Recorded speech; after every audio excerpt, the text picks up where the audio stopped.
Assalamualaikum warahmatullahi wabarakatuh. Perkenalkan, nama saya Noviana Rosyanti dengan NPM 4521210047.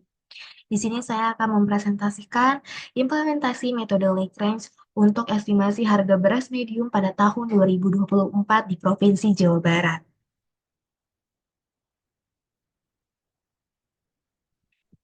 Beras merupakan bahan penting yang menjadi makanan utama bagi masyarakat Indonesia. Beras terbagi menjadi dua kriteria, yaitu beras medium dan juga beras premium. Beras medium merupakan beras yang memiliki derajat Celcius 95%, maksimal kadar air 14%, minimal beras kepala 75%, dan maksimal butir patah 25%. Sedangkan untuk beras premium merupakan beras yang memiliki derajat Celcius 95%, maksimal kadar air 14%, dan minimal beras kepala 85%, serta maksimal butir patah 15%. Konsumsi beras saat ini berbanding terbalik dengan jumlahnya produksi beras. Setiap tahun, konsumsi beras semakin meningkat. Menurut Profesor Dwi Andrea Santosa, pemerhati pertanian dari Institut Pertanian Bogor, jumlah produksi beras akan semakin menurun dibandingkan pada bulan Agustus 2024. Penurunan ini disebabkan oleh 70% petani yang mengalami gagal panen.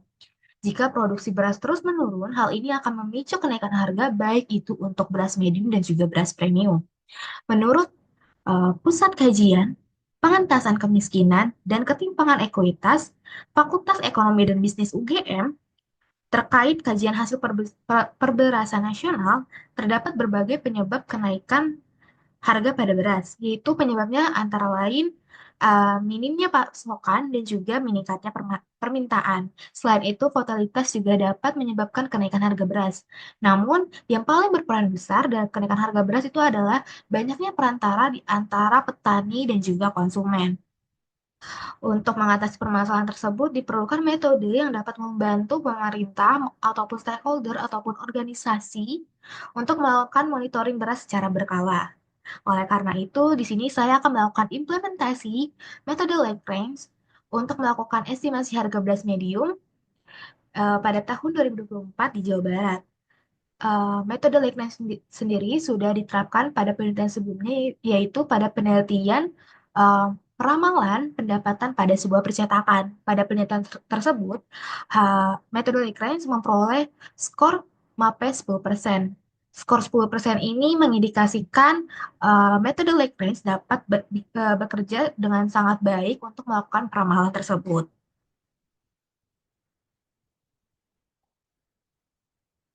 Metode Lagrange atau interpolasi Lagrange merupakan teknik untuk fungsi yang berbentuk polinom.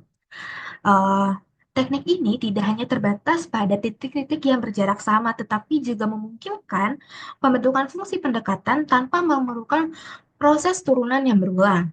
Interpolasi ini digunakan untuk memperoleh fungsi polinomial atau fx dengan derajat tertentu yang melalui sejumlah titik data. Di sini untuk mengetahui uh, fungsi polinomial atau fx, di sini ada rumusnya. Rumusnya itu ada untuk yang pertama itu adalah x kurang x1, x kurang x2, x kurang x3 sampai seterusnya dibagi x0 kurang x1, x0 kurang x2, x0 kurang x3 dan seterusnya dikali dengan f0. Ditambah untuk F1 dan juga F seterusnya. Yang membedakan hanyalah F0 dan juga untuk pembaginya di sini untuk F0 itu X0, F1 itu digunakan untuk X1 dan Fn itu digunakan Xn. Nah, berikut akan saya jelaskan mengenai perhitungan manual yang akan saya lakukan di Microsoft Excel.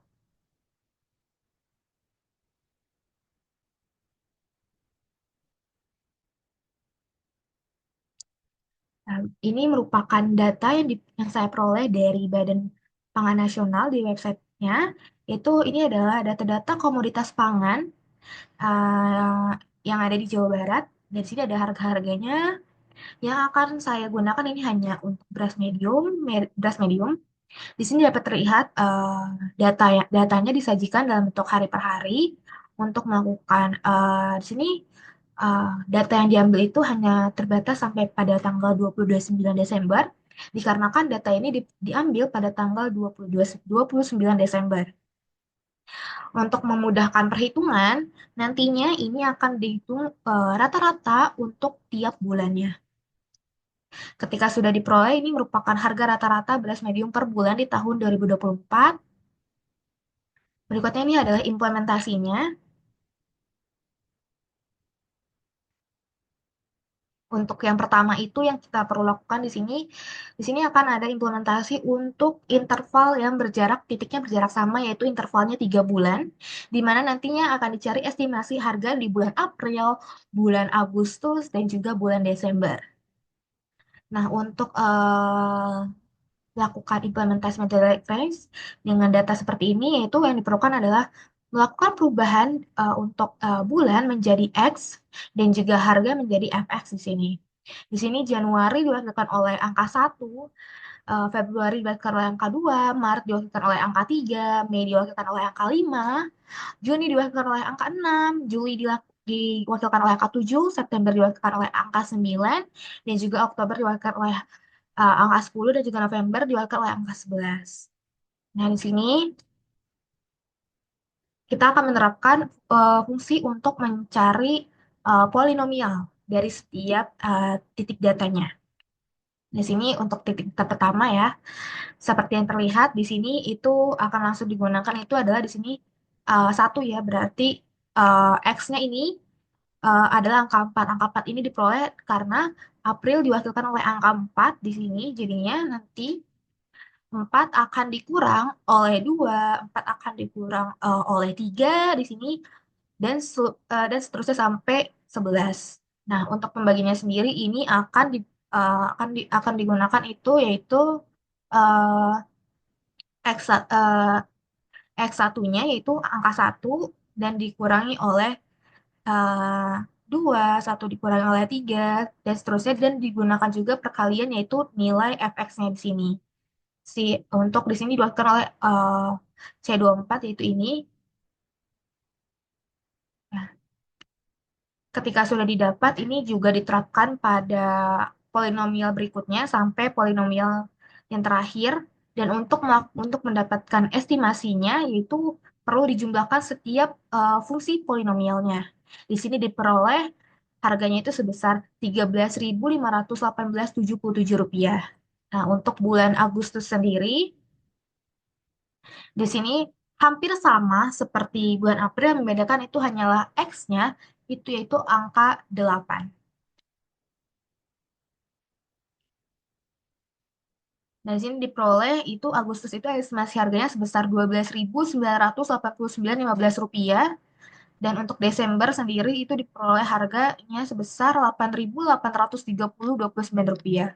Berikut ini adalah perbandingan dari harga nilai asli dan juga nilai untuk estimasinya. Berikut ini merupakan implementasi di mana jarak pada intervalnya itu tidak sama atau titik-titiknya tidak sama. Di sini yang akan dicari itu adalah untuk estimasi bulan April, bulan Juni, dan juga bulan Desember. Kenapa ini dipilih intervalnya seperti ini? Dikarenakan terdapat kekosongan data pada bulan April, bulan Juni, dan juga bulan Desember. Di sini akan saya lakukan metode Legres untuk melakukan estimasi pada bulan-bulan yang mengalami data kosong ini. Rumusnya seperti yang sebelumnya saya jelaskan.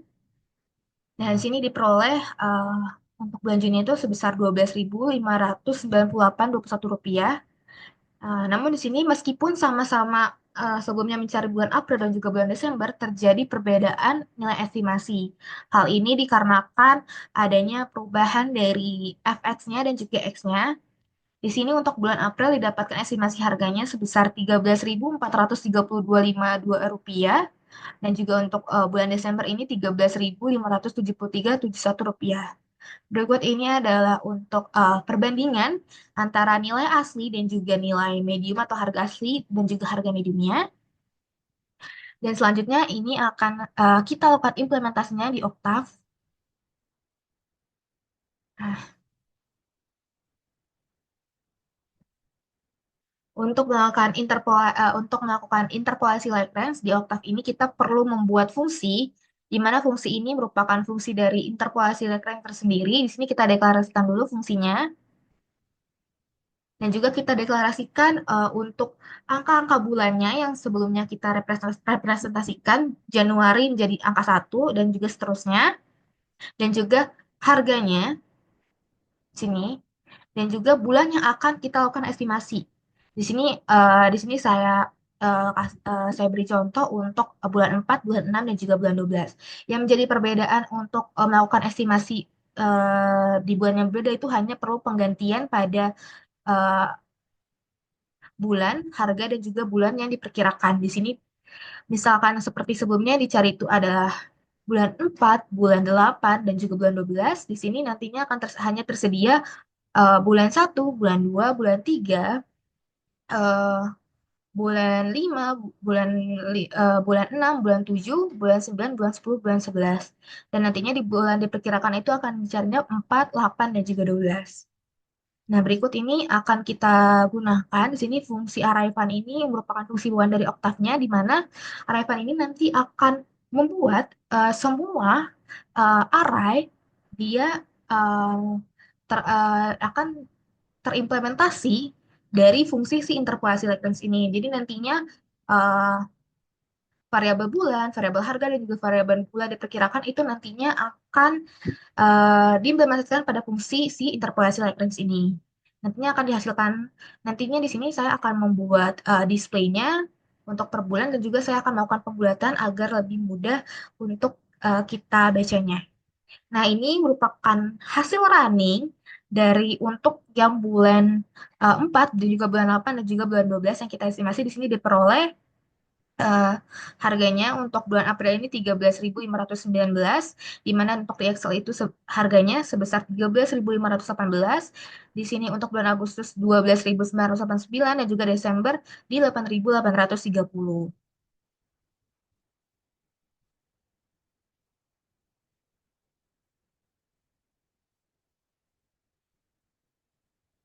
Nah, berikut ini hasil run untuk interval yang sama dan ini untuk yang tidak sama.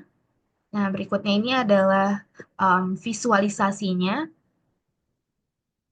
Ini visualisasi di Excel. Di sini dapat terlihat juga, akan saya jelaskan di Excel-nya.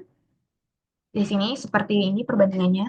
Di sini dapat terlihat dengan jelas untuk ini yang diestimasi itu adalah bulan 4 dan juga bulan 8 di mana titik dari harga estimasi dan juga harga asli ini hampir berdekatan.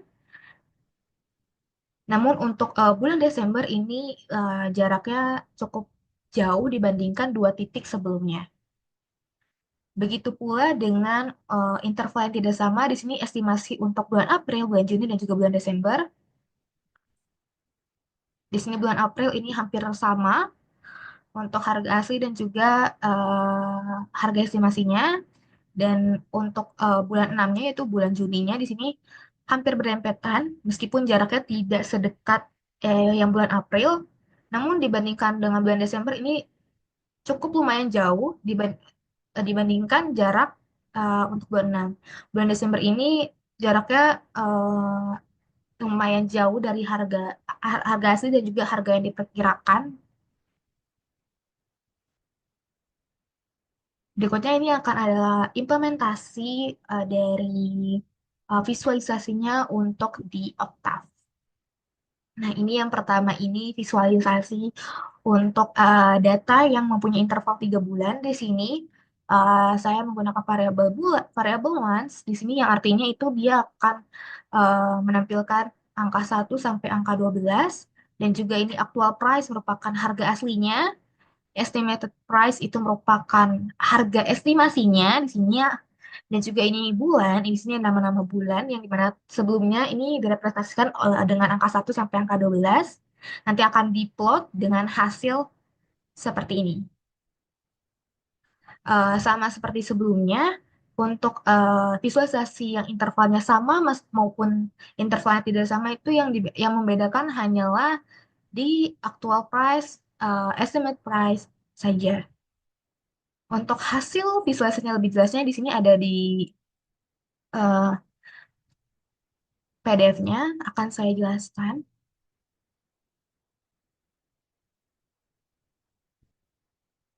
Nah, sini dapat terlihat ya pada bulan April dan juga bulan Agustus. Ini titiknya hampir berdekatan sekali. Namun untuk bulan Desember ini titiknya jaraknya jauh dibandingkan dua titik sebelumnya. Ini merupakan visualisasi oktav untuk data yang intervalnya tidak sama, hampir sama seperti sebelumnya di bulan April dan juga bulan Juni ini titik datanya antara asli dan juga estimasi itu hampir berdekatan. Namun untuk bulan Desember ini jaraknya cukup jauh dibandingkan dua titik sebelumnya. Kesimpulan dari penerapan ini adalah penentuan nilai Lagrange dilakukan pertama kali untuk menentukan fungsi polinomial. Fungsi polinomial ini menggunakan seluruh data, yaitu derajat datanya, untuk melakukan estimasi harga, baik itu untuk di bulan April, bulan Juni, dan juga bulan Agustus maupun bulan Desember. Hasil dari penerapan ini dapat terlihat sekali, ya, di sini akan saya jelaskan ulang. Untuk ya, estimasi yang berada di tengah data ataupun di tengah-tengah interval data itu dia akan jauh lebih baik dibandingkan di luar rentang data. Meskipun nanti titik-titiknya tidak sama seperti yang sudah diimplementasikan sebelumnya, terdapat dua percobaan yaitu implementasi dengan jarak interval 3 bulan dan juga jarak yang tidak sama. Itu untuk bulan April, bulan Juni, dan juga bulan Agustus hasilnya jauh lebih baik, jauh lebih jarak antara titik estimasi dan juga titik nilai aslinya sangat berdekatan, berbanding terbalik untuk bulan Desember, di mana jaraknya maupun itu intervalnya sama dan juga interval tidak sama, itu jaraknya cukup berjauhan. Berikut adalah referensi yang saya gunakan untuk melakukan implementasi ini. Ada sekitar 6 referensi. Sekian dari saya, kurang lebihnya mohon maaf. Wassalamualaikum warahmatullahi wabarakatuh.